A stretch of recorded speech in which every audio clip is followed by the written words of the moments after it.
holy like all of these things had to line up for me to be where I am today. Imagine that one thing didn't change, my life would be vastly different. Currently founder of the Tech Tribe. Previous to that, I was an MSP owner for many years, saying, oh, I'm just so lucky, like everything was just luck. And I'm like, no, it's not. You turned up and 100,000 other people could have woken up and made those same decisions, but they chose not to. For the right people, I do hope we all go through rough and tough stuff that's going to forge us into that person that's got resilience and great contrast out there. Post-exit, you have the blues there, right? Because your identity's so wrapped up and tied up into the business that you built. That kind of concept is more like you don't just build the business, right? But the business is building you. The loser. That's the identity that I owned for so darn long. And I had to rewire that to the winner in life. The whole rewiring for me is literally rewiring from someone that believed I was the loser on the lowest rungs of the ladder of life to someone that jump up to any rung on the ladder that I possibly want. Welcome to this episode of the MSP Insider Show.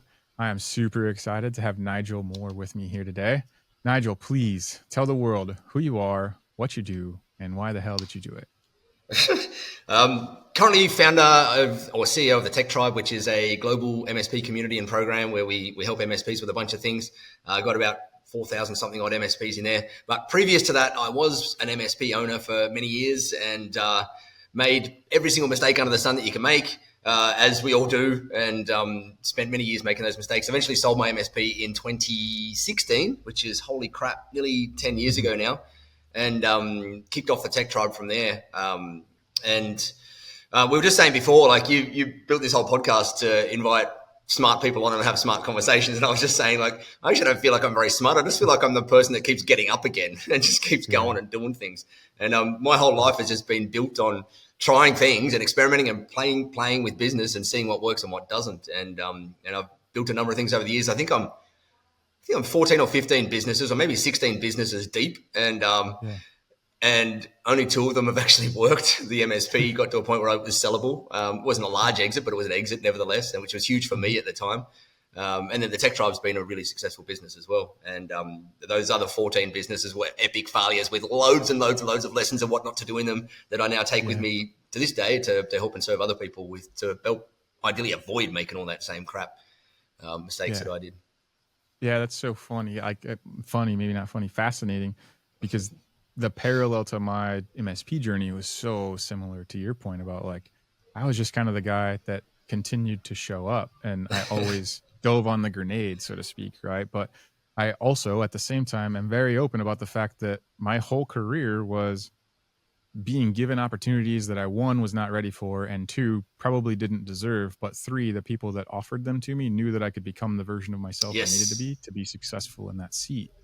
And then I had the second piece to that is just the mentors along the way, to help me become the version of myself that I had to be to find success in those roles. 100%. That's if you want to double click on that mentor thing, I think for me, and I don't know if this podcast can go any which direction, but I love that whole mentor space because it's been massive to me over the years and a huge part of my success. I would attribute to, number 1, just getting back up again when you cop punches all day, every day in business. But number 2, having people that are in your world that see a bigger vision of you than you see for yourself. And I was, like you, very lucky. Probably for the first 15 years in business, I didn't have that whatsoever. So I had the unofficial mentors of the Richard Bransons and the Bill Gates that were so far removed from who I was that I couldn't really, they were there. And I'm like, I'd love to be them one day. But I just could not connect because they were 400,000 steps ahead of me. And then through a couple of different turns of events, I ended up finding mentors that were close to me and only a few steps ahead of me. And they're the ones that I had drastic improvements in my skills and knowledge and wisdom and belief in myself from. And so if we're going down the road of mentors, like, to me, every single person in business needs to have mentors, whether they're unofficial ones like the Bill Gates and the Richard Bransons were to me back then, but more importantly, the ones that are close to you, that are a few steps ahead of you, that you can actually connect to and relate with and see what they've done. It's vital for anyone in business to make sure that you seek out those things. And nowadays I spend multiple 6 figures a year just getting in the rooms of the right people that I want to learn from. And this week I'm traveling down to Sydney on Wednesday to spend 2 days in a room with a couple of people, and it's costing me, it's about $15,000, or all up, it'll probably cost me $20,000 for those 2 days. Which when I was starting my MSP, that was a half a year of turnover for my MSP in the early days. Yeah. I look at it nowadays and I'm like, but I know I will make 10x the return on those 2 days nowadays. And so it's Mm-hmm. as you go through business, you're always looking to level up the rooms you're around and the people you're learning from and the people you're being inspired from and hanging around and sharing the journey with and breaking bread with and whatnot. And I think it's fascinating how every time you feel like you've overcome a summit and achieved a certain thing in business, you then, the universe will then throw a new group of people at you and you go, holy crap, there's another layer of business here that I've got to, it's now, it's like you reach the summit of the mountain, you look out and you go, holy crap, I'm only on like the first peak of this massive mountain that just keeps going forever and ever and ever and ever. Yeah. And there's new people that are your guides and Sherpas and whatnot the whole way along the way. Mm-hmm. Yeah, I have like this lineage of mentors along the way too, right? And I can picture everyone, I could name everyone, and I also know like the absolute like key critical lessons that they gave me, and they were the absolute necessity to just traverse, from one base camp to the next. And I think one of the elements that came out of that, even not necessarily seeking mentorship, but something my dad took probably 30 years to get through my thick skull, which was that I also needed to be coachable, right? Like yes. I had coaches along the way all the time, but I also sucked at being coachable. And I don't know necessarily that it was through like hubris or ego even. It was just like probably stubbornness and ignorance more than anything else. But it took me forever to really have that click.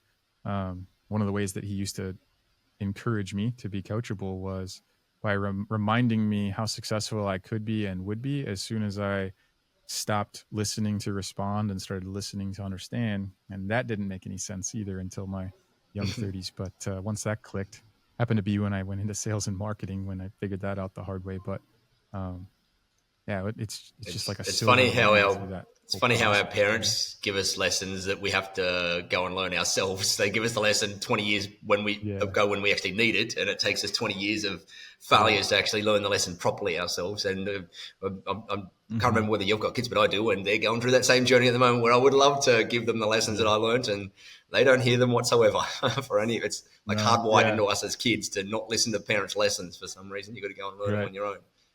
Yeah, you just got to go find that out. And that's one of the ways that I tend to open the show, even though I allowed this one to open without, was just perfectly fine, is to start the show with the question left behind from the previous guest. And it ties in perfectly with where we were going in the conversation, so it works out.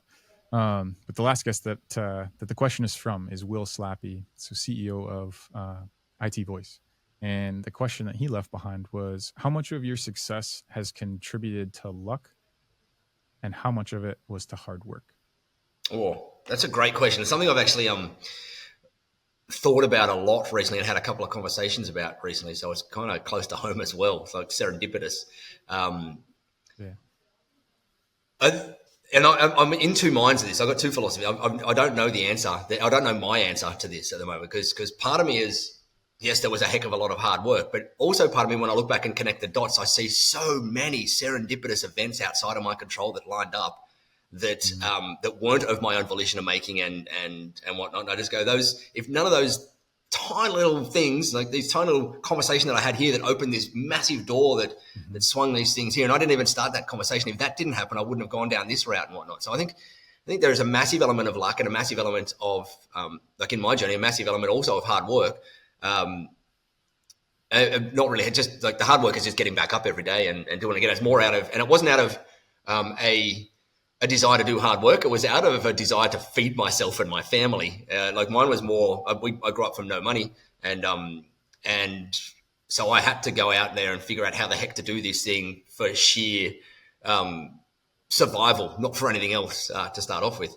But that luck is huge. But I also have this belief that how woo you are in the world and whatnot, I've also got this thing where luck shows up for people that are out there actively hunting for it and actively taking action in the world far more than it does for people that are sitting in a corner doing nothing and thinking, well, it was me out there. And so I see that when I look back, all the times that, well, most of the times where there was all this amazing luck, obviously I was born in a privileged society and I'm living in the most amazing country in the world, kind of biased, but I believe it. Like that sort of stuff is just luck that's beyond comprehensible to most people and to me as well.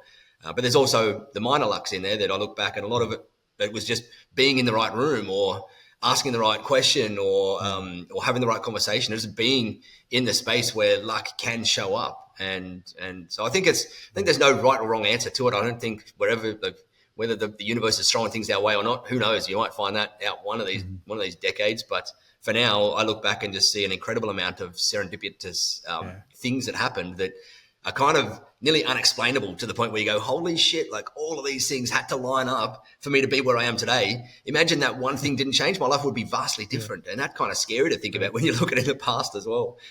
So I don't know. My answer to that is kind of sitting on the fence, the edge of the fence one, not knowing one way or the other. I'd love to probably have some more clarity each way, but that conversation I had the other day, neither of us got to any real clear point in it. So it's a great question, tough one, deep one. Yeah, I love pretty. Yeah, deep for sure. There's parallels in your response to like this belief and mindset that I ended up coming up with along the way through observation and reflection too, and that was that like opportunity presents itself to those who are already in motion. It's kind of a different way of maybe saying fortune favors the bold, like luck and stuff. Yeah, like you just have to be in motion. And then if I peeled that back, there was this other like deep truth about I can either like sit and think and plan and stress, right, and have all this anxiety about whatever the thing is, or I could just start acting and like everything else goes away. You're gonna figure it out. It's not gonna look, feel, or end up probably the way that you intended or could have planned for anyways, but never the does. action is the thing that just like melts it all away, right? You figure it out as long as, to your point, you keep showing up. 100%. And also it was another friend, actually a cousin that I spoke to recently as well, talking about his luck in the hospitality space. He's built a growing hospitality restaurant chain and whatnot. And he was saying, oh, I'm just so lucky. Like everything was just luck. And I'm like, no, it's not. Like, it's not just luck. Like you turned up and you took the thing, and like, no, there was 100,000 other people could have done the exact same, that could have woken up and made those same decisions, but they chose not to. They chose to sit at home and stay in the same job and whatnot. And so sure, you could say there's luck, but so much of it was you showing up towards that luck. Like if you weren't there showing up, like it would probably move on to someone else, and someone else would have done the same thing. But they didn't. You did. Yeah. Right. Yeah. I want to dig into kind of how you had talked about, one, you just keep showing up, that there's an element to that. The other piece that I really sat with for a while and thought, okay, I'm going to have a conversation with Nigel, who has exposure to, more MSPs than the average individual that deals with our channel. And so I'm sitting there thinking, okay, where can I go and what can I do to really tap into your like macro and micro observation of having interacted with so many? And the first way that I kind of thought through this is like, well, what are 3 core false beliefs that I think the majority of MSPs either go through and grow out of, and or maybe are still stuck with? And interested to hear your take as we really kind of unpack those, because one of the things that really resonated and or crept back up, whether it was PTSD or something else from those 18 years, was like my own false belief that suffering equaled progress. Right. And by that, it was like, diving deeper into that, I was like, well, working harder is just going to fix it. That's problem number one, or false belief number one. Being needed makes me feel valuable. Right? And that in and of itself doesn't necessarily correlate to the outcome that you're looking for. And then the last one was, like, I have to suffer in order for the business to succeed. If we start with that first one to really unpack that, I know even as recently as sitting in the audience, listening to you at ScaleCon, that you've talked openly about, working 100-hour weeks and barely taking home 40 grand as an example. And like that is such a reality, I think, for so many MSPs, as I was thinking about that. And like, I wanted to try to figure out what is the real lie underneath the MSP owners that believe what I just described about the suffering in what we're doing. It's belief in ourselves, right? Like we our industry, it's very common for an MSP owner to have had a background of bullying and being picked on in school, right? Like I went through school being bullied and picked on because I was a nerd with the red hair with the name of Nigel. So I was the red-headed, rat-riding Nigel, no friends. And so I was always, I always had this personal belief that I wasn't worth anywhere near on the ladder of life, or whatever you wanted to call it back then, or whatever I wanted to call it back then. My life and I didn't deserve what other people had. I didn't have the ability or skills or what's the word? Like, I didn't feel that I belonged anywhere in any of those circles, full stop. And I think a lot of people in our industry that I speak to, a lot of the smaller, what I like to call nimble MSPs that have started off as a tech and kind of worked their way up, they haven't started from private equity funds or whatnot, like the typical MSP that's us nerdy folk that go and start them. I think a lot of us have shared that similar backstory that we weren't the popular ones in school, we were the picked on ones, and that often gave us a pretty poor belief in ourselves and what we deserve in the world. And so for me personally, I had to work through many, many years / decades of that belief in myself to get to the point where I feel nowadays that I do believe that I am worth the success that I have. And I do believe that I can go and help other people and have those things. But it was not an overnight switch for me. It was a continual incremental process that I went through that continued upgraded my thoughts about myself. And then a lot of that was going back and spending time in here and talking to some people about that probably is not normal for most people to go through that type of bullying or setback, whatever it happened to me. Like I was a guy that had his head flushed down the toilet at school, hung by the legs and flushed down the toilet at school and those sort of things. Back then, like when you're a kid, it's just normal, right? You don't know any different, so it's normal. It's not until many years later, when I'm in my 20s and 30s, that you look back at that and go, that wasn't normal. Like that is far from freaking normal. Like it's not what any kid should go through. And it given me those beliefs about myself. And obviously coming from a poor family as well, I had horrible money beliefs that I had to go and deal with over that same thing as well. We used to one of my favorite times as a kid, and I still look back at this fondly, is going up to the local tip, which just happens to sit over the hill that I look at now, to go dumpster diving for new toys. It was so darn cool. I loved it.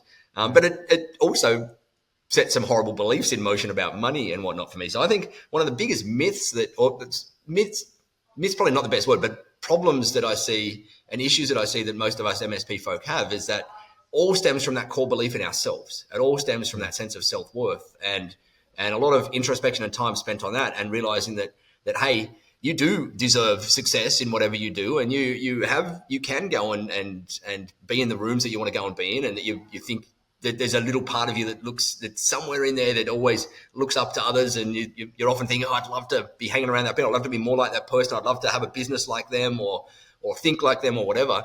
And that there is the reality that you can move into and step into. It might start off as like the 1% of your mind thinking that, the 99% trying to override it with bad beliefs.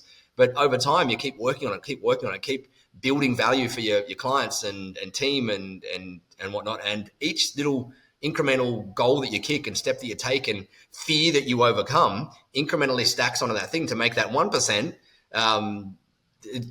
the 20%, and then 30%, 40%. Eventually it gets to the point where I don't think you ever get to 100%, because you've always got, like for us, I think a healthy dose of imposter syndrome is good to kind of keep your ego in check to a little bit. We've all got egos, and it's sometimes hard to make sure they don't get out of hand on the other side of the thing. But I don't see that as a big problem in our industry at all. Like our industry is, for anything, typically on the wrong side of the pendulum when it comes to ego. Like we're the ones that have, although there is a few in our industry, as I'm sure you know, there's a few that swing the egos around like a wounded bull in there. But of the whole, most MSP owners have got, a lot of MSP owners, if you start off the traditional techie route, have got that some sort of background in there where they weren't the popular one. They might have been picked on a little bit, and that has fed a lot of beliefs in themselves and whatnot that a lot of that, once solved, or once they have a motion in play to start moving towards that solves nearly every other problem that exists in business. Like it solves all the belief around being able to do marketing, because marketing is just really a skill that you can do. Belief around being a better salesperson, belief around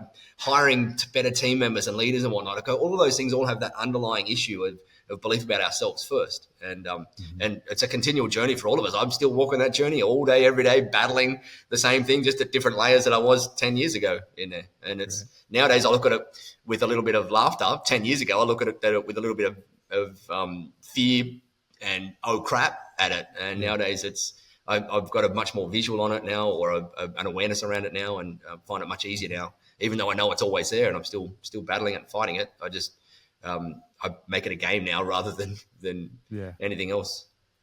Right. Yeah. You had talked in the past too about really like the struggle of going from, the whole time really with that MSP up until looking at where you are now. And then you'd also talked like with the mentors about when you're, when you're trying to follow Richard Branson and there's 400 steps between where you are and where he is, you just can't like make the leap. Yeah. And I found too, especially with the reflection of just time spent in the industry, where when I was a little bit too far or the gap was too big, like jumping 1, 2, 3, 4 levels in even just MSP owners that I would talk to try to get like, man, how do I sell this?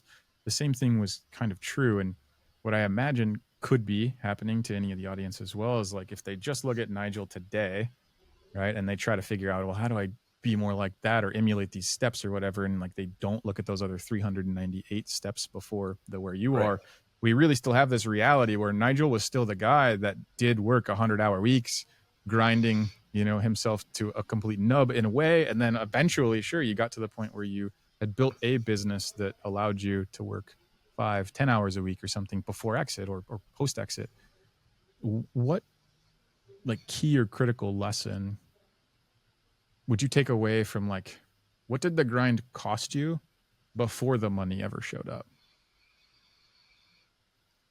The grind to the level I took it cost me dramatically in my mental health, and now obviously in my physical health, because I felt like I had no frame of reference for anything better out there. So to me, it was just the norm that I had to do that. Like I just had to wake up every day and I just had to do it. It was, I'd done it my whole life. I went for 6 or 7 years without a single day holiday during that process, and went through a crazy turn of events working for a guy that also was wildly manipulative and a narcissist, and kind of drained on my personal, I came out of that with some demons that I had to battle as well. And the cost was huge, but when I look back on it now, I look back on that whole phase with a massive dose of gratitude. And if I was to say, can I go back and do it again? I would 100% do it again. And that seems horrible because when I think of the times that I was in, like overdoses in hospital beds and raging alcoholic, like not able to go to sleep at night unless I was using a bottle, and then having a bottle, like all of that stuff, it built me into who I am today. And if I didn't go through my version of my pain and suffering, which was just relative to me, like everyone's got their own unique pain and suffering that we go through. But if I didn't go through it, I wouldn't have come out the other side with the resilience that I feel like I've got nowadays, and the lessons that I've got, and the love of and appreciation of life and the world and that I have nowadays. And so it's kind of one of those things that the cost to us all of going through a phase, and I think we all go through a phase, right? Like we all, and multiple phases of rough, tough times. They're all relative to our own. But my encouragement to all of us is as you come out of them, look, and even when you're in them, is know that one day soon you will look back on that time and think, holy crap, if I didn't go through it, I wouldn't be where I am today. I wouldn't have those lessons, that scar tissue, that resilience, that wisdom that I've now currently got.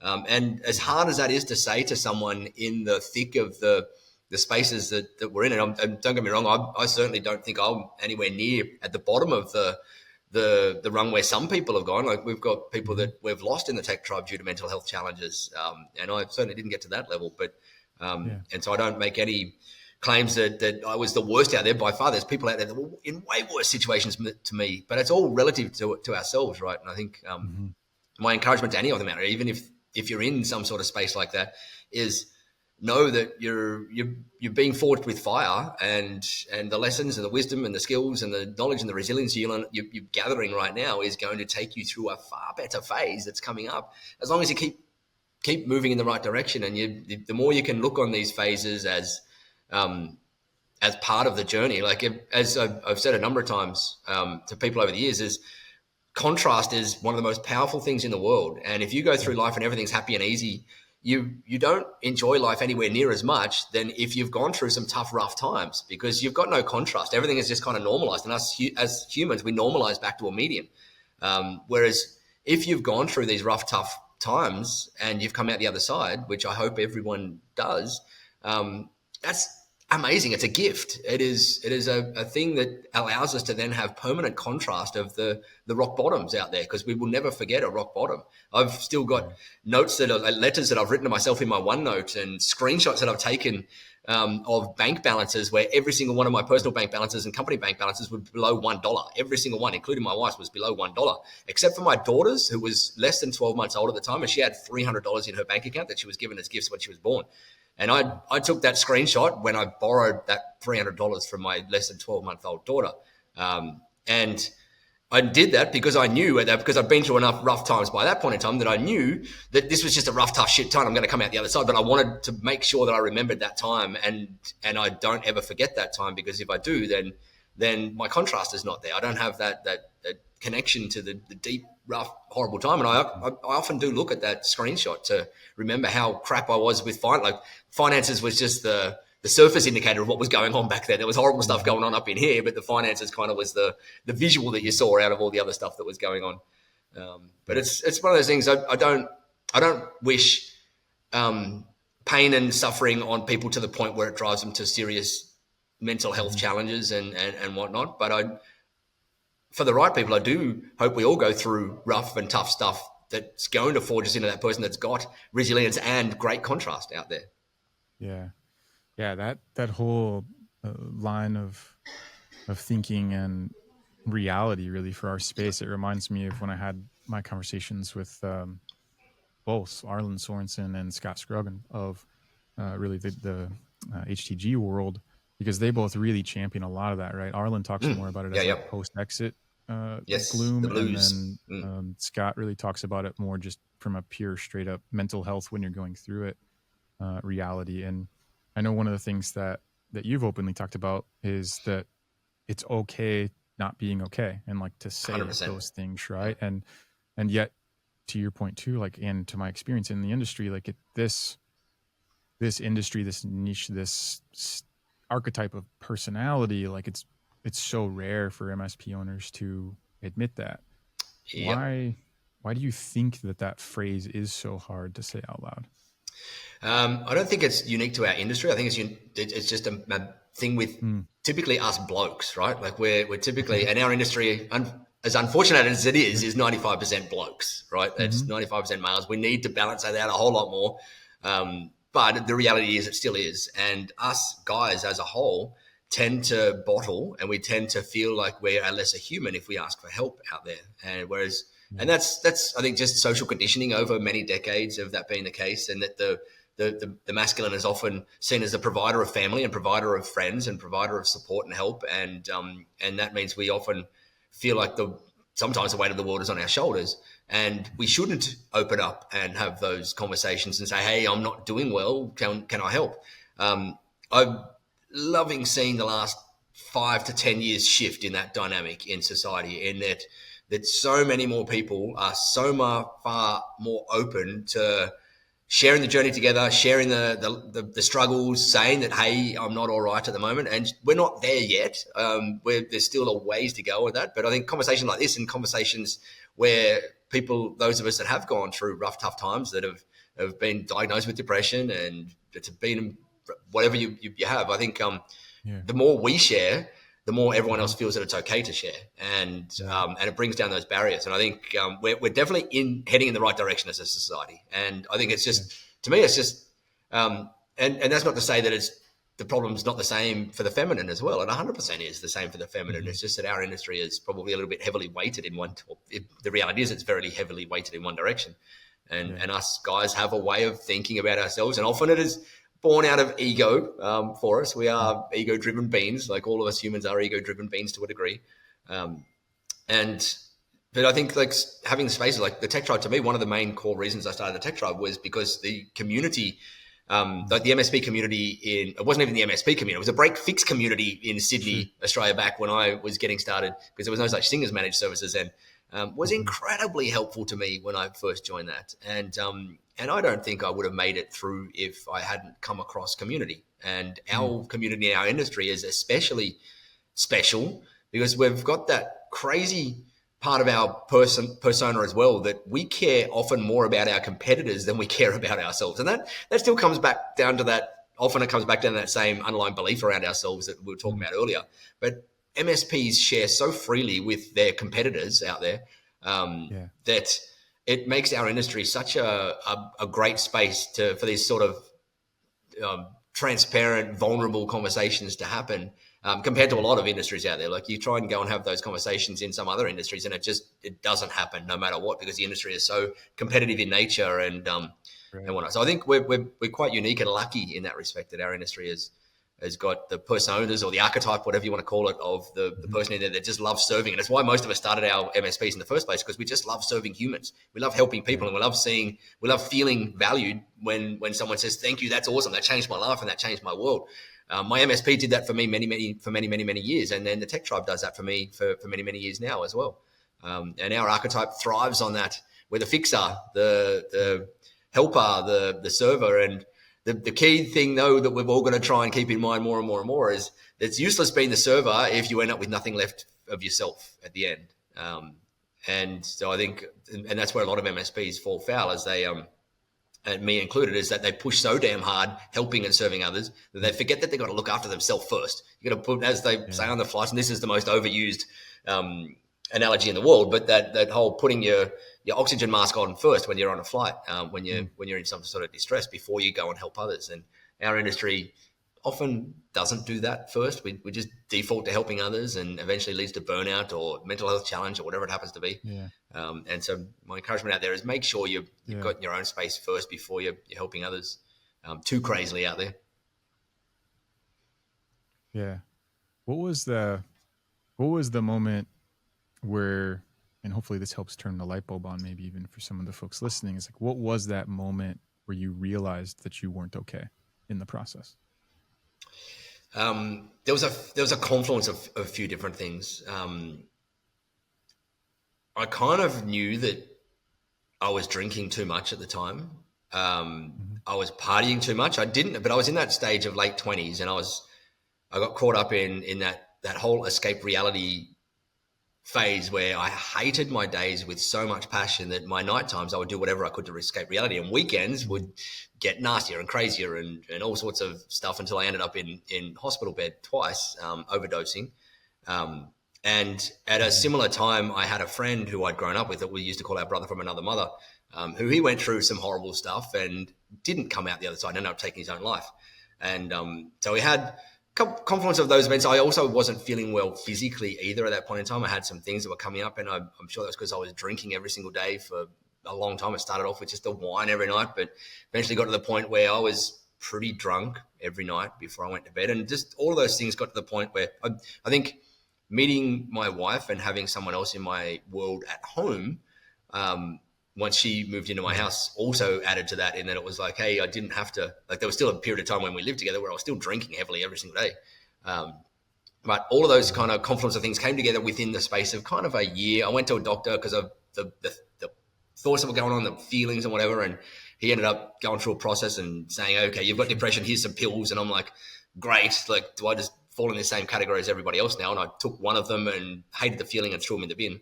And then just started, I'm not even going to say it was a dramatic change in one day. It was just a slight little tweaks that I made. Like there was a stage when I stopped drinking cold turkey in there. I felt I had to. And I don't even know what led to that. Like, there was just something in me that just was like, you just can't do this anymore. Yeah. I used to wake up every weekend was going out partying tonight. I've even got I can still see the Facebook post now. Going out partying tonight. Who's out for a party? And then the next morning, I was like never drinking again because I was trashed for days. And I had the hangovers from hell, and those hangovers would last throughout the week. And then I'd have hangovers every morning at work, and I wasn't getting to work until 9:30, 10 o'clock in the mornings. And my team was seeing me turn up in these pretty disheveled states. And I think it was just this confluence of all these different things. And knowing deep down, I didn't have a great awareness of it, but knowing deep, there was like that 1-2% in there that's like, Nigel, this is not right. Like, you're potentially going down this same route that your mate's just gone down. Like, something's got to change here. Something's got to give. I was incredibly lucky to have very, very, very supportive and loving parents in there that for me, it was always, I just don't want to let them down, right? Like, that was probably the bigger thing. It wasn't anything about me. It was just, hey, I don't want to let them down by ruining my life any further than what I potentially could now. And I think it was just a confluence of all of that for me, brought it all together. And I'm sure there's bunches of people that probably connect to all different parts of that in their own unique way and whatnot. Yeah, I can remember. And again, they're different journeys and in some ways so parallel too, because it started with like working retail jobs. That was like, the college years, but retail was just the same way. Like, it sucked so bad, but you had to do it so long that like you pretty much just drank the day, or in the nighttime you drank that day the nights away so that you could reset with everyone else deal with the that was abuse there the next day.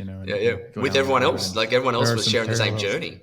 Yeah, to that same thing. And the culture was very similar, even in the early days of, just being a help desk guy or a field tech guy or something at the MSPs. There was just that much stress and everything else that it just kind of was normalized as well, right? To drink it until you reset it the next day. One of the things that I feel like I've seen, and maybe it came out of a lot of like Arlen, what he talks about, where post exit you have like the blues there, right? Because your identity is so wrapped up and tied up into the business that you built. And that kind of concept is more like you don't just build the business, right? But the business is building you along the way. And depending on your association or relationship to the identity that you can hold, what identity did the MSP business that you built kind of force you into through that process? Yeah, good question. This is like I've spoken to a bunch of people that have battled with that exact issue of post exit, losing their purpose in life, struggling a whole lot. I am lucky that I've never dealt with that personally yet, and I feel at this current state in time that I hopefully won't have to deal with that, because I've, through my MSP, like there was that period during my MSP when I definitely did have that, and the MSP was me, and I was the MSP, because if I didn't have the MSP, I would have nothing. There was nothing else in my life. I've now been able to build a life outside of my work that I love and enjoy, and we had a life of travel and kids and family and sports and investments in other businesses, which I absolutely love. The whole private equity game that I play, where I get to buy into these other amazing businesses and stories and visions and see what happens in them. And so over the years, I have been lucky enough to be able to build something that's not just my business in me, and I'm not just my business. I am still very heavily in. Here is 80% business for me. My whole life revolves around it because I love it so damn much. But I've also got so many darned ideas and thoughts and loves and whatever up in here that if the tech tribe disappeared and all my other investments disappeared, I would just have just as much energy to go jump into the next one. Like, it just excites the crap out of me, that starting embryonic stage of businesses and ideas and concepts and movements and creation. And I've got a few friends that we've been talking about this a little bit recently, in that the way that my wife, she does a lot of art because she loves painting and whatnot. And I've never been able to identify with art, because at school I was the world that was my most hated subject, because I couldn't draw a stick figure for the life of me. But over the years, I've come to the realization that I am an artist and business is my art. And as long as I'm painting, I'm happy. It can be any sort of paint out there. I just get to paint. And there's nothing that can stop me from painting out there, I guess, apart from serious sickness that could stop me in some way, shape or form. But money doesn't stop you from painting, and location and like, there's nothing that could stop me from painting out there in some way, shape or form. And over years, my painting will mature into different styles of painting. I started off with a scrappy, messy, embryonic startup style of painting, and now I've got to a little bit more of a mature level of painting in there. And eventually I'll get to the point where I'm potentially the curator of other people's art in there, where I'm the investor in other businesses, which is what I've started to make a bit of a shift to over the last few years. And but to me, it's still all collecting art and but that business to me is that art. Like, I look at a business as an art form that somebody's created, and I love seeing that art in other people's businesses, not just my own. And I love dissecting and analyzing and understanding it and getting excited about it and understanding them and the human that led them to build what they've built. And I could, like, if I had nothing else in the world, and then except for conversations with other humans, I would be a happy human. I would be I could sit down and just listen to and understand other people's stories all day, every day, and that would be enough for me. And maybe one day that's what I'll eventuate to, is sitting down, just listening to other people's stories all day, every day, because it fascinates the crap out of me. I'm listening and talking and understanding other humans and seeing what they've been able to build as their art out there, and looking at their art and seeing their business and dissecting the whole way they've built things and whatnot. Like, it's to me, it's art, and it's our version of it, and I damn love it. Yeah, I would agree with you there too.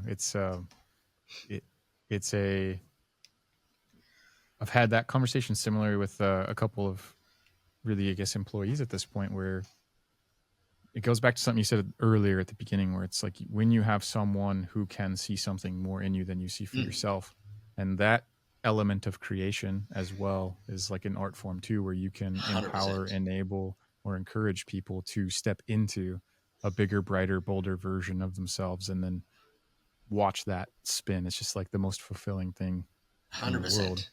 100%. As the artist becoming the teacher or mentor that mentors other artists to go and start from their embryonic, messy, crappy paintings and seeing them evolve into an amazing artist in their own right and with their own unique style and everything is just fascinating and so fulfilling out there as well. Like for people like us, it's like the ultimate. One of the things that I'm curious for your take on, because you talked about the number of mentors you've had over the years, but also then the caliber right now, and caliber again is relative to your own evolution and your own journey. But one of the things that I ran into, I guess failed is probably not the right word, but struggled with for a really long time was like what became this pattern I saw in the industry also, where it's like most of the MSPs ends up struggling with the same problems, just depends on which, stage you're in. And then once you get to whatever it is, you do one of two things. You either spend all of your time trying to solve the problem, and that's where you plateau and you get stuck or whatnot, or you take the other path where it's like, well, I'll pay this person who already has the answers to give me the answers, and then I will fight them on why I believe their answers are wrong. And like you still end up in that scenario where it's like, okay, well, which of those? Neither of those gets you where you're trying to go. So is there? It's not necessarily a secret by any means, but like, is there an element of humility or a thought process or a mantra or a like aha moment that you kind of had along that journey where it was sort of like, if I'm going to invest whether it's time, talent, or treasure, right, into someone who is supposed to have the answers, like where is that faith and or just like commitment to action? Because it just seems like that's a very common pattern. 100%. I have made that. I've spent hundreds of thousands of dollars on that mistake or lesson. Let's not call it a mistake. It's a lesson over the years where I have gone and thought that I personally was ready for the next phase of the journey. So I go and seek out those mentors and get in the rooms and my belief, like the reptilian part of my brain draws me back and pulls me back to comfortability. And I then lose the investment because I just wasn't ready at that point in time. Or I didn't have it's actually, as I've observed over the years in myself, it's actually less about being ready at that point in time. That's a story I've told myself, or my subconscious has told myself. It's that I was too scared to push through the fear of what it took to get through to that other side. And there's this amazing quote by a guy called George Adair that everything you've ever wanted is on the other side of fear. And as I look back in my life, it is, and I've kept that quote pretty close to me for the better part of a decade. And it's, and whenever I jump in those rooms where those people are scary and I'm looking at them going, these guys are talking a completely different game to me. Like my brain just doesn't operate at that level. I now objectively observe myself and I go, I can see part of me retreating, like pulling back to my default comfort stasis. But then there's the other part going, Nigel, there's some fear here that like shine the spotlight on that fear. Like what are you scared of here? And you've got to run towards it and bust through it because what you want is sitting on the other side of that fear. And I still battle with that every freaking day, nearly that thing. But I'm far more observant of it nowadays and far more aware of it nowadays. And I think it's because there's that little 1-2% part of me that's spotted that room and it's just said, hey, like you need to do whatever you do to get in there. But there's 98% of me trying to override that 2% in there. And my goal is to always try and make that 2% stronger and stronger and stronger and stronger and bigger and bigger and bigger so that I don't have to dramatically override things and battle these constant fights with the devil and the angel on your shoulders as you go through these upgrades to yourself and the upgrades in your persona. But I think to me, it always comes back to that personal mantra of everything I've always wanted is on the other side of fear. And every time I'm procrastinating on something, I'm bucking against something, there's always a component of fear involved, always 100% of the time. And that fear is typically a new skill or a new set of confidence or a new something that I just need to take on, or a new part of my identity I need to either unveil or rewire. And I've just got to go and do the damn work and get through to the other side because otherwise I'm going to default back. And then in 2 years' time, I'm going to go, I just got to get back in that room again because I'm still itching. Like I've still got to go and solve that particular thing. And the universe keeps throwing tests at me around that exact same thing until I eventually pull my finger out and bloody grow a pair and go and resolve it and punch through the fear. Sometimes it takes me many years longer than it should in those things. And I think that's true for us all. But I think my encouragement to anybody there is whenever you spot something that scares the crap out of you, literally shine a spotlight on it, run towards it, and your whole life will change dramatically if you pick that up as your personal mantra in everyday life. Yeah, I couldn't agree more. It was, in essence, to what you shared, is one of the elements of my very first mentor when I started my very first MSP job. First mentor I ever had, his name's Gus, and he shared the lesson that his parents had given to him, but that it was do something every day that makes you uncomfortable.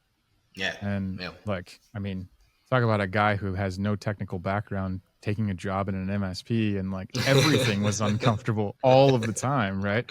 I had to join computers to a domain and I didn't even know what that meant on my first day of the job. Like that's the level of like everything is scary. And 10 years of tech stuff, and then moved to more like that account manager VCIO thing before moving to sales. And I've sort of summed up the sales journey as the absolute and ultimate personal growth and personal development experience, because every day, like it was really just me versus me.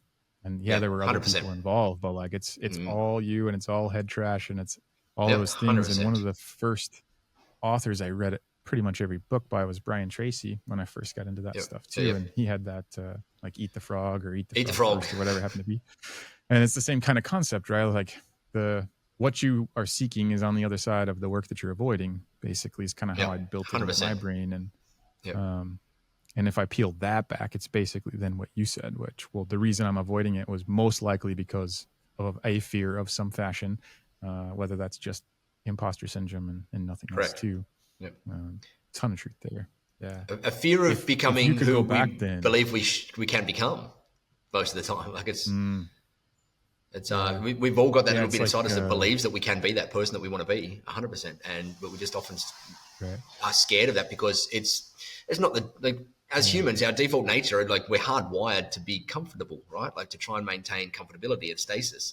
It's just a biological hardwiring in us. And so it's only that prefrontal cortex part of our brain, like the new part of our brain, that's really there to override that reptilian part of our brain in that stasis environment. And so it's not just physical, psychological, but it's biological that we're fighting against. And it's crazy. It's once you watch it and you observe it, and you start to become more aware of how your brain works and how your beliefs guide your everyday actions and whatnot. It's can become a little gamifying, can become a little crazy, can become a little bit weird watching yourself in action all day, every day from a third person observer perspective. But it's where the growth is, as you said. Yeah, no, absolutely. If you flip now to the other side of that coin and kind of look back, think back, feel back to that journey, any stage of it, what identity did you have to kill to grow into who you are now? For want of a better word, I'm going to have to say the loser. The loser, the person that loses at everything, because I was called the loser at school, the whatever it was. And I think that's the identity that I owned for so darn long, is the loser in life. And I had to rewire that to the winner in life, like the one that can go out and win and grab opportunity and turn it into awesome stuff. And the whole rewiring for me is literally rewiring from someone that believed I was the loser and on the lowest rungs of the ladder of life to someone that can jump up to any rung on the ladder that I possibly want in there. And I'm still learning to rewire that. There's still part loser in me. It'll probably be there till the day I die, in hopefully another 150 years.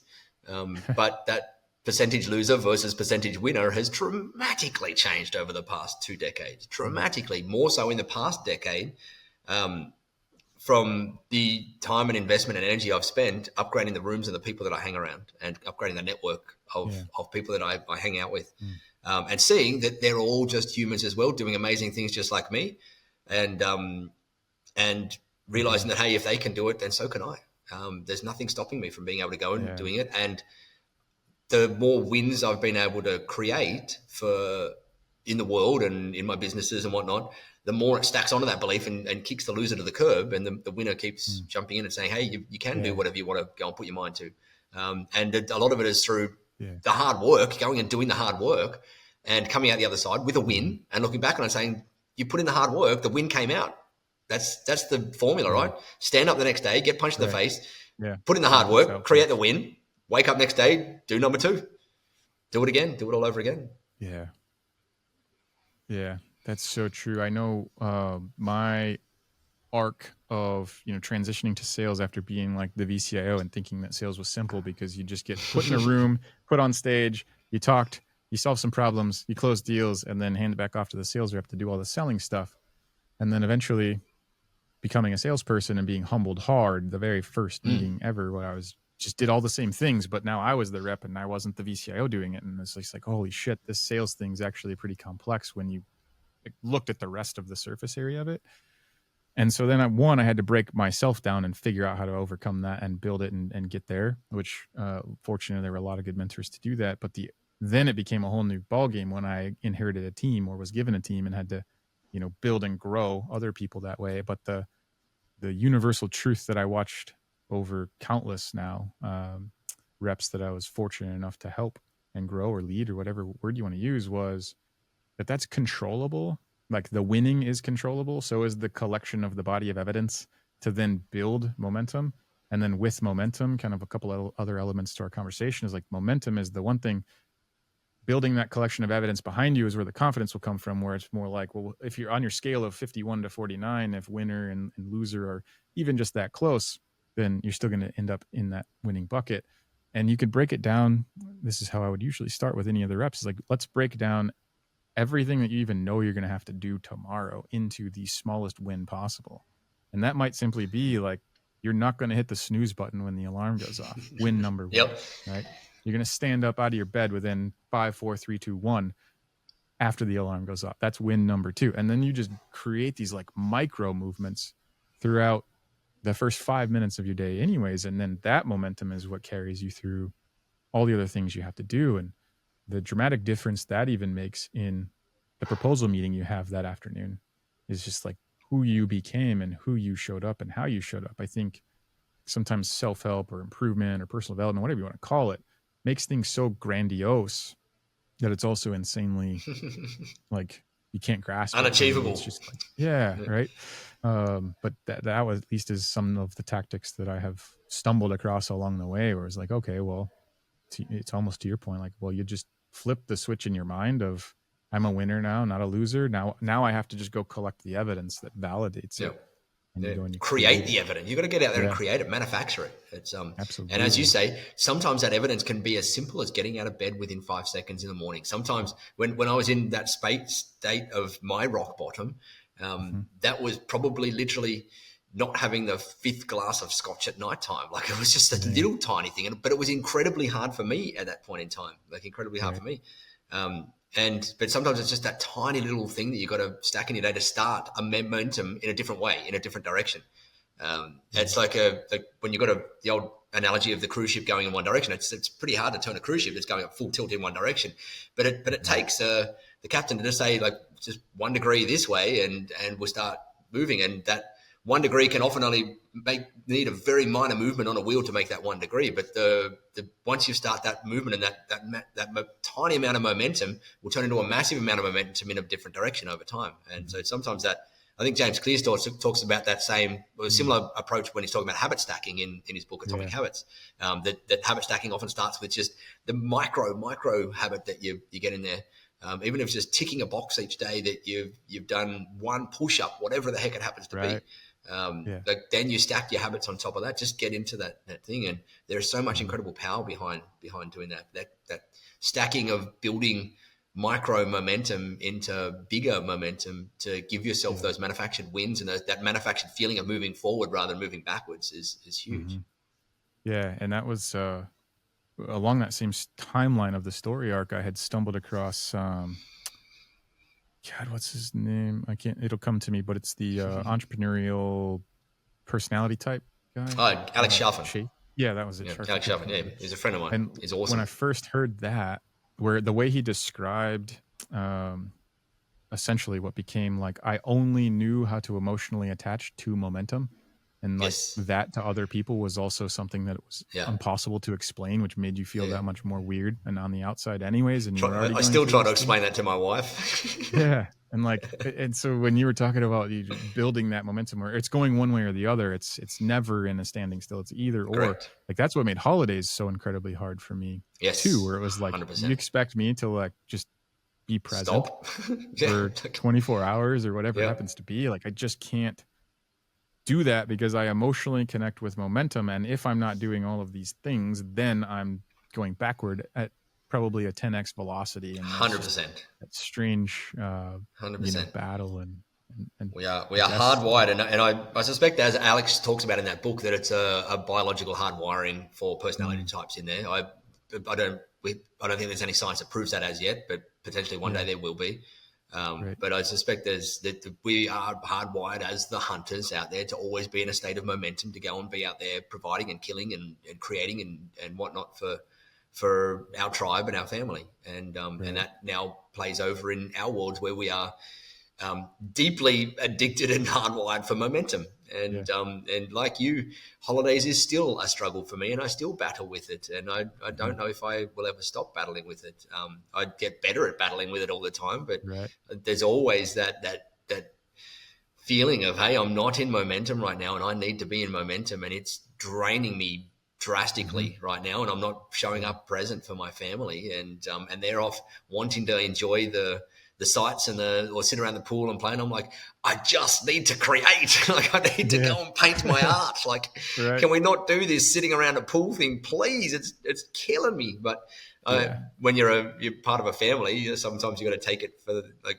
You got to give I'm going to give my kids their space for them to have their time of what they love in there, and I've got to turn down my momentum addiction sometimes to give them the space and know that it's always there. And again, I'm far more aware of it nowadays than I was. And Alex's book was a great flip in my switch to understanding our personality types. And for anyone listening, if you haven't read it, it's called Entrepreneurial Personality Type by Alex Charfen, Charfen.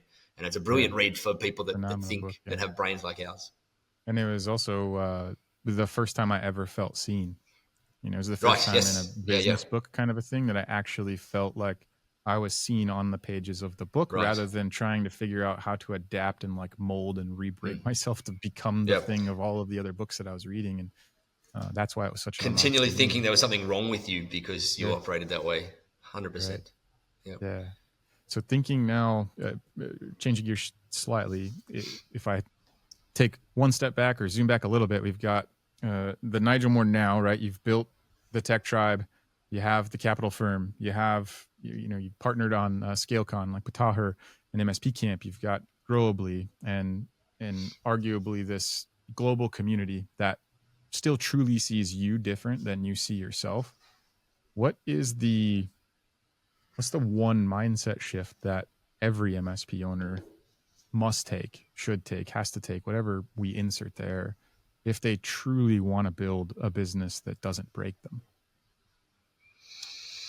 I'm trying to distill it down to one that applies everywhere, but it's kind of hard because I think there's it still comes back to that self-belief, right? Like, I think at the core of everything is a self-belief issue in ourselves and a belief of where we are and what we deserve. And so I think if there was one thing that if I had one-on-one chats with every single MSP owner in the world, I'd try and bring it to that part of the conversation of where is your belief around what you deserve and what you can build and where's your confidence level around those things, and encourage them to do some introspection and work within themselves and with help of others around them on that exact thing of their self-worth. Because to me, in my journey and my observations around thousands of other people that I've interacted with over the years in our industry and other industries, that really is at the core of everything. That really is the core of everything. The more you believe in yourself, the more everything becomes, every decision, every moment that you face fear and jump through it becomes easier. The more belief you have in yourself in there. And so I think it's introspect and spend time on your self-worth and your beliefs about yourself and how you look at yourself as you show up in society and in the world and in your family and in your business and in your client relationships and your supplier relationships and in your business communities and whatnot. Like, spend time intentionally. And for me, I did a lot of this work out of my head and on paper with a pen and paper, Yeah. journaling every day for, like, I think I did 7 years of journaling every single day, minimum 2 pages every single day for years. And I did that thought process out on paper, and I was journaling just through lots of that stuff, like beliefs around myself, where these beliefs came from, whether they're serving me now, whether they can serve me, whether I can rewire that belief, or it's a core belief that I've always got, and like all of that sort of stuff. Just intentional time on that is incredibly powerful. And for a lot of us techie, logical folks that think in ones and zeros and if then else statements and plugging things in and they work kind of thing, that kind of woo-woo side of thinking about things is hard to start with, right? Like hard to think that there's any value there whatsoever. For me, when I started my personal development work in the understanding limiting beliefs and how my brain worked and the psychosomatics of the whole thing and the neuroplasticity and all that sort of stuff, it was all this like, it's not logic. It's not like our brains are just if then else statements, and which reality is they are, but like everything should just follow a logic process. But the deeper I delved into that world, the more I realized that I was stupid, not bloody opening up to that side of our world, because we're bags of meat with emotions and lots of hardwired biology and all that sort of stuff, and nothing is logical about how, on the surface at least, with how we work. And so it's my big encouragement is that everyone in a state of business, if you wanted to grow and do different things, and I think 99% of us want to do that, then spend more time with yourself, understanding yourself better, understanding how you show up and how you've been built and how those beliefs were built and where they came from and whether they're serving you now, and what beliefs you need to have to become the human you want to be, and what human could you become, and what do you feel like you want to become, and just spend time with that stuff. Spend a lot of time with that stuff, and don't be afraid of it, and don't be afraid to talk to other people about it as well, because it's fascinating, fun, and exciting once you do start to dive down that path. Yeah, I couldn't agree more. And the journaling thing really hit home for me too, because I was that same techie, nerdy, whatever guy that would always default to technology. Oh, I'll just do voice memos every day, or I'll do like the digital journaling, or I'll type and stuff, right? And there's no substitute whatsoever for the analog pen and paper, because 100%. It's a totally different type of writer's block, right? Than a keyboard. And the thing that I found to help get me over that hump when I started doing that on a daily basis was to not think about what I was going to write at all, right? And that was to just write, and as if stream my of brain was consciousness connected to exactly.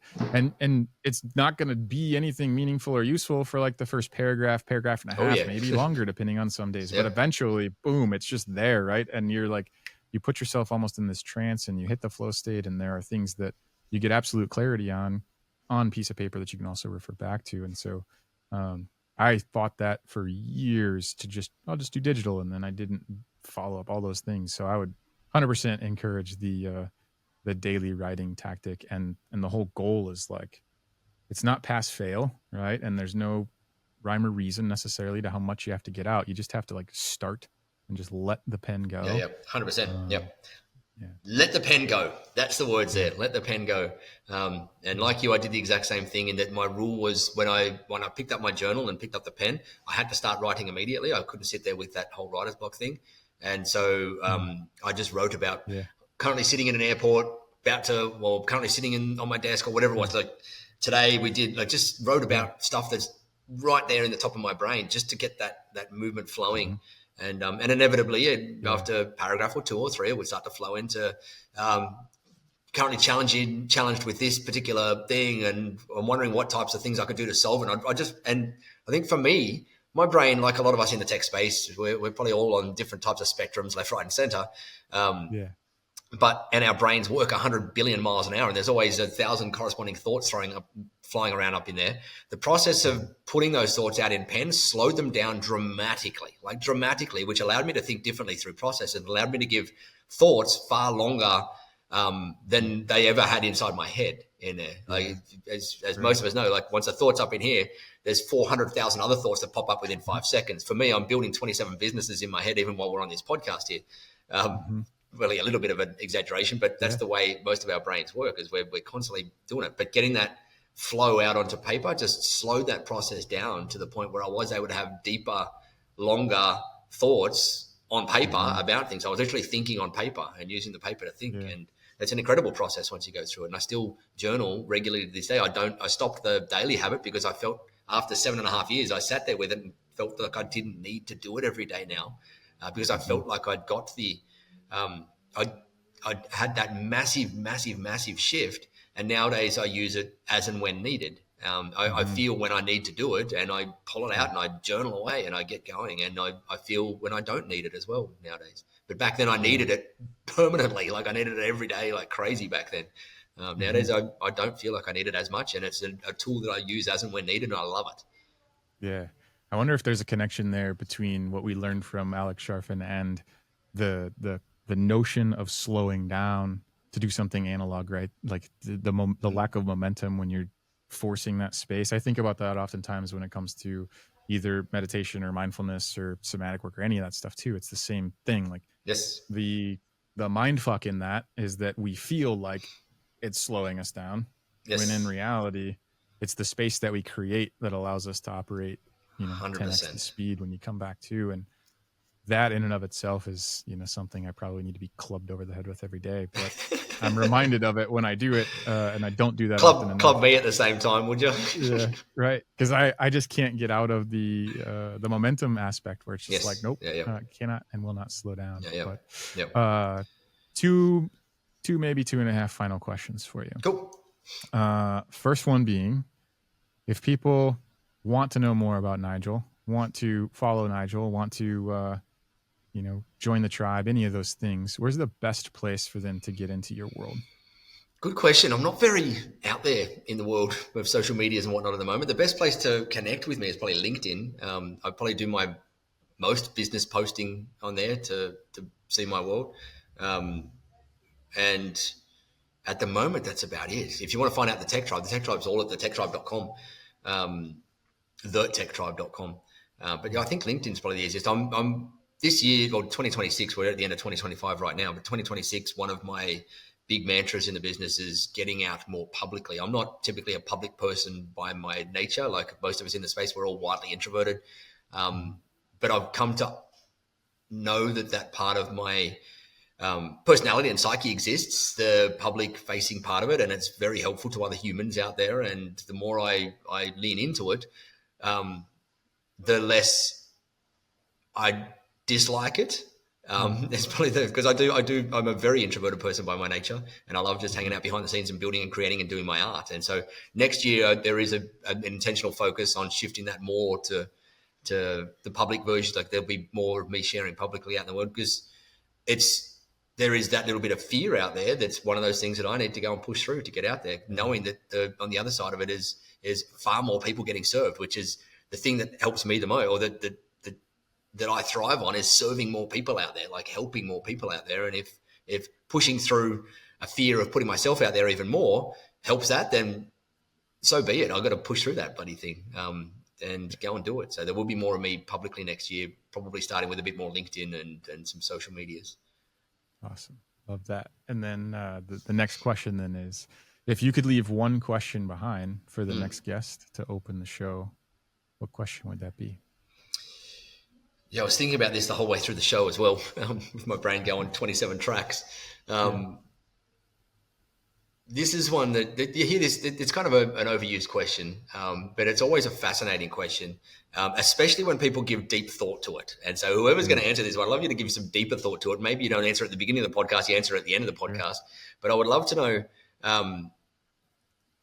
when, like looking back now at 20-year-old version of yourself, or the person that's at the beginning of the journey where you potentially felt like you didn't deserve to do and have and be and whatnot that you have now, what is one phrase or sentence or thing, whatever it is, that you would go and say to that 20-year-old version of yourself, if you could go and say that to them to help them hopefully get through the journey faster? And I guess part of that question is, would you actually say anything to that person, or would you let them go through what they went through to become who you are today? Like, because as we spoke about before, the toughness does create the human that we are. And so I guess the question is twofold.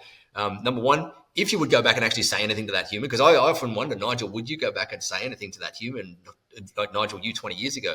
Some days is a heck yes, I would. I'd obviously tell myself to buy Bitcoin earlier. But Heck yes, I would talk to myself about the belief in myself back then. I would, because I spent far too long in hindsight not believing that I could do what I could do, and I still would love to have gone through. I still want to go through all the pain and suffering, all my version of the pain and suffering and whatnot. But I wished I'd done it earlier. I wished I'd done it earlier, and I wished I'd started earlier. And that all came from a belief around not deserving that I could. You know. Yeah. So I'd love to hear what other people would say to their 20-year-old version of their self, or 20 years ago version of their self, to if there was one thing that you could say that wouldn't ruin the part of the journey where we do have to have our own version of suffering and pain and growth and whatnot in there. Right. That's a great question that is currently breaking my brain. So it'll be rattling around all the evening long for me. But Nigel, thank you so much for being here.